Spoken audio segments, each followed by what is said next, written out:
Hey guys, thanks for joining me. This is Joe Nicely. I am the lead PGA editor at rotoballer.com.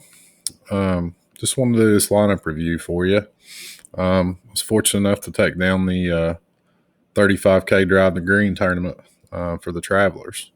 And just want to go over the lineup real quick in hopes that it helps some of you. I put 11 lineups in this one, $5 tournament.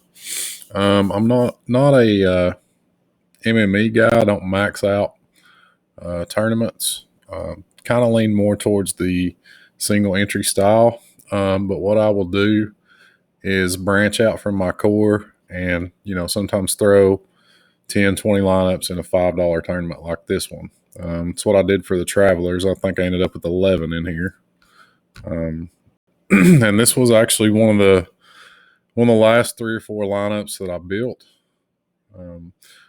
Kind of worked from a core, and that's what I want to encourage you guys to do is maybe branch out from your core, look for some different options, especially in bigger tournaments like this. I think this one had 8,000 entries.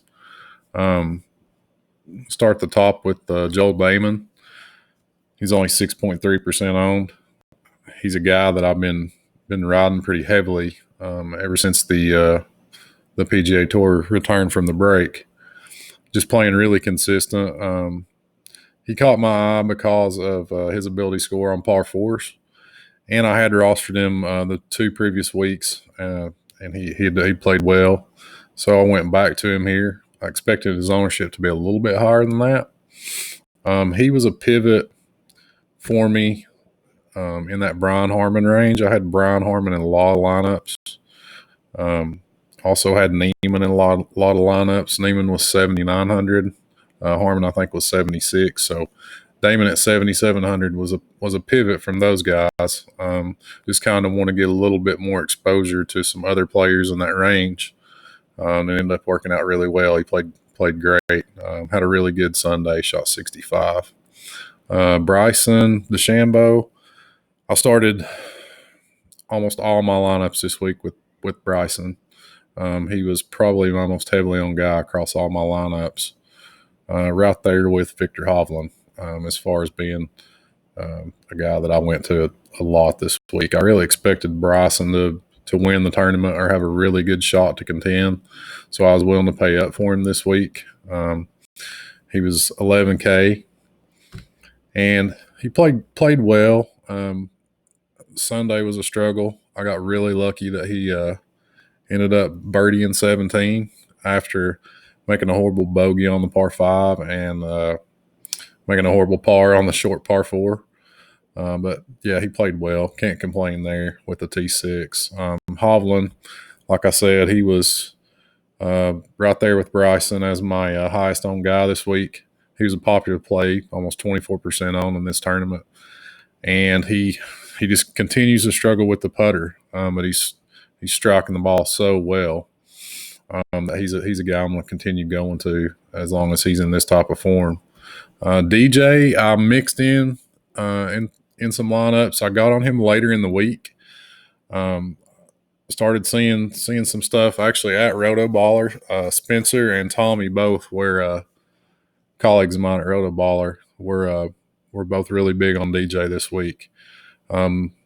Also mentioned him on the Term podcast with my friend Andrew, and he's a player that I started moving towards later in the week as the week went on. Started mixing him into more lineups, locked his price at 9,400. We know he's capable of winning any tournament, and that's just what he did this week. Shot 61 Saturday, then came through on Sunday. So DJ was a great play at 9,400. Doc Redman was 6,700, and that's not normally an area where I'll dip down to, but I did a lot with him this week and actually had him in a ton of lineups, especially for his price point at 6,700.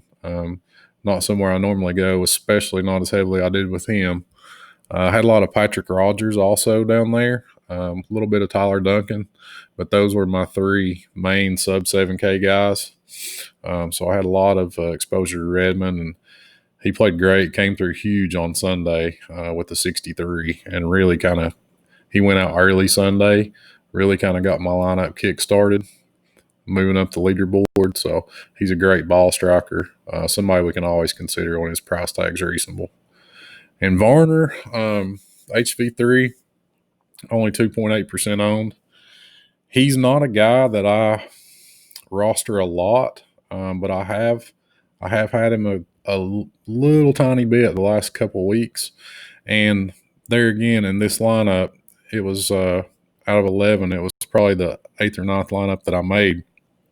And I wanted to just kind of differentiate down there in that price range, because I did think Bryson would be popular. I did think Hovland would be popular. I actually thought DJ might be a little more popular. So I wanted to try to find kind of a contrarian play in that range. And he's a guy, like I said, I don't roster him a whole lot, but he is a guy that's flashed some upside. He's played well recently, played well this season, been in the mix a couple times. So, he's just kind of one of those high upside boomer bust GP plays. Ended up T32. It wasn't a high finish, but he did get me the under 70 bonus every round under 70. So, it was definitely well worth his 7,100K price tag. So, yeah, that was it.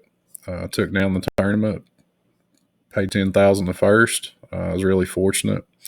It was a fun sweat. And I appreciate you guys checking this out. I guess I just kind of wanted to reiterate that keep building rosters each week. It's easy to fall in love with your first or second lineup, your first or second bills. Keep working through it because you'll kind of find yourself getting creative, and I think that's definitely a good thing. That's probably the way to take down these bigger tournaments with bigger entries in them.